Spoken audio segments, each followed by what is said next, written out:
Welcome to the Wolves Den and another action figure review. Today we are taking a look at the Star Wars Black Series 6-inch figure, the Imperial Royal Guard, or as he's more commonly known, the Emperor's Royal Guard. Not much more to say about this guy, so let's bust him out of the package and take a closer look. And here we have the Royal Guard removed from his packaging. And normally I start with going through the articulation, but this time around I'm going to do a little flip-flop. I'm going to go through the details of the figure and I'll do articulation afterwards. So first off, you can see he's got his classic look from the Return of the Jedi, just the cool red helmet, you know, and the flowing red robes that cover everything. He's got the one arm sticking out. There's no opening on this side for his arm to stick out, and he's got his force pike here, which is a pretty simple looking weapon, but it's still a nice job on that one. So let me get a little bit of a closer look at that.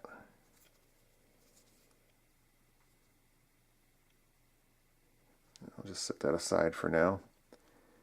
And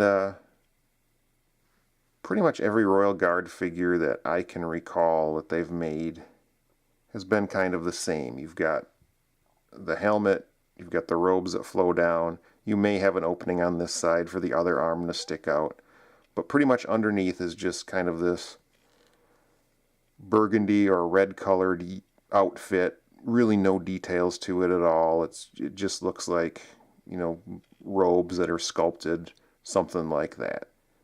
But this figure's a little different, and that's kind of why I wanted to go over the details first, because underneath these robes is a really cool set of armor. So let's just peel away the robe, and then you can see this awesome set of armor that this figure has, because I really like the looks of it. It really changes how I feel about this figure, actually. Because the normal robed look like so is fine, it's classic, it looks okay, but when you reveal the armor underneath, it really makes this figure a lot more interesting, I think. And we'll start down here with the boots. You can see there's even painted on buckles where the armor is attached to his boots there. Really nice details there. He's got a nice red belt there. His gun, which sits in the holster, sometimes falls out, so you have to kind of push it in there nice and tight. But I will take it out for now so you can get a good look at it. It's a nice little blaster. And then it just fits in his hand.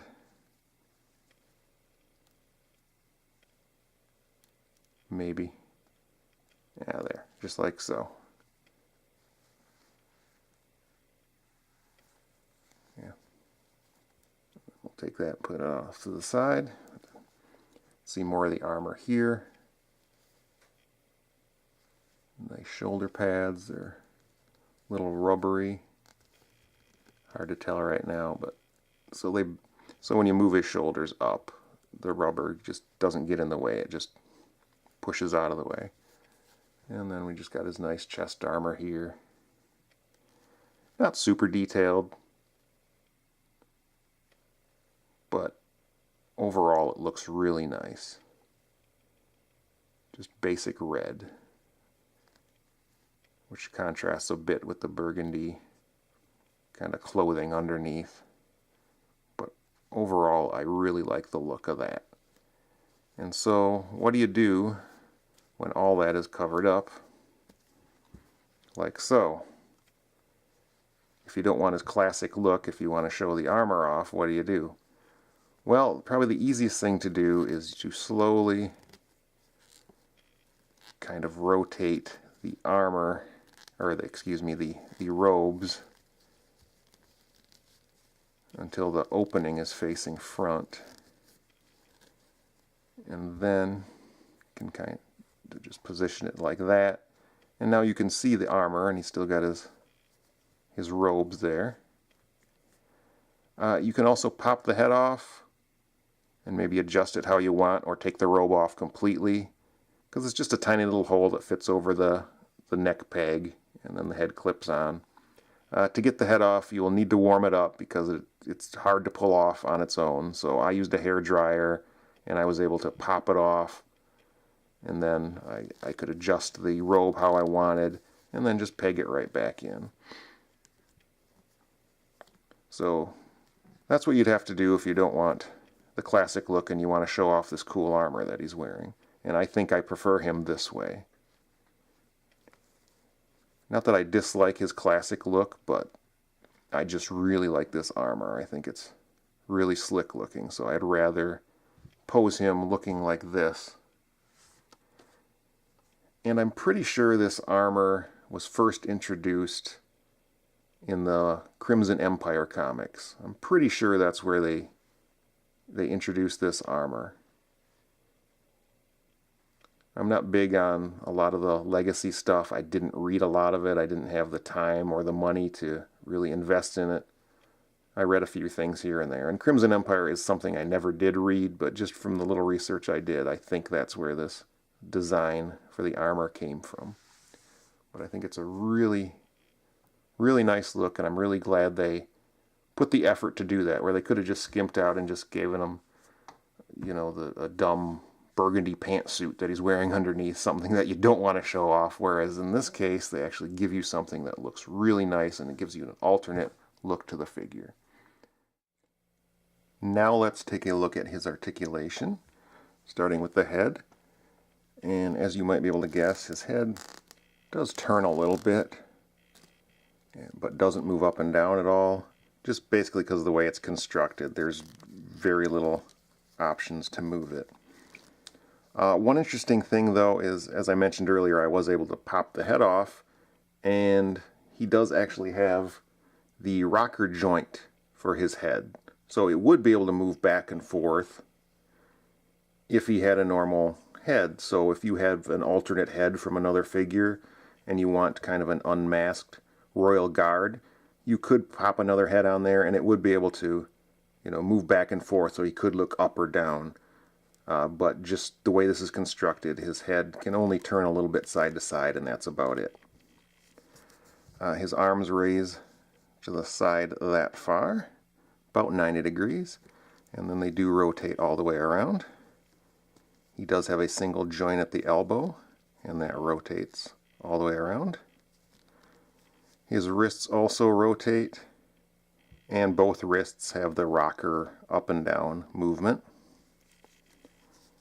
At his torso here, he is able to move all the way around there, and he can rock back quite a bit and then forward a bit also.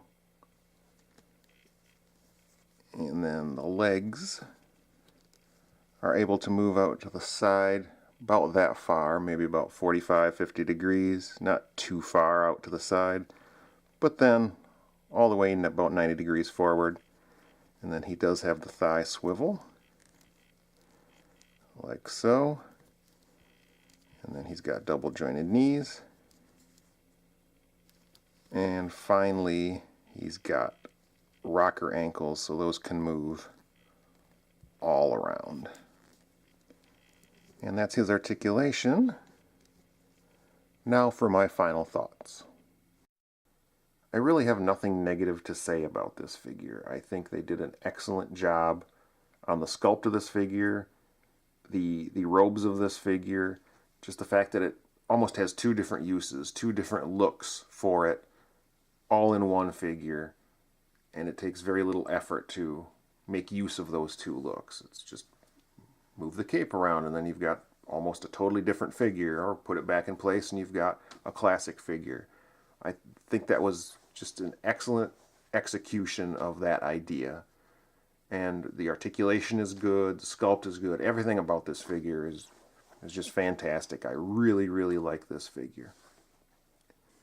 I hope you all enjoyed this review, and I hope to see you soon for some more action figure reviews. Until then, thanks for watching.